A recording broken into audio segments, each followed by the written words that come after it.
Awit 34, 15-19. Ang mga mata ng Panginoon ay sa matuwid na katitig, at sa kanilang daing bukas ang kanyang pandinig. Ang mukha ng Panginoon ay laban sa mga gumagawa ng masama, upang tanggalin ang ala-ala nila sa lupa. Kapag ang matuwid ay humingi ng saklolo, ang Panginoon ay nakikinig at inililigtas sila sa lahat nilang mga gulo.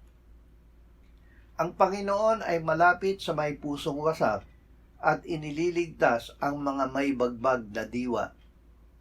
Marami ang kapighatian ng matuwid, ngunit inililigtas siya ng Panginoon sa lahat ng mga iyon.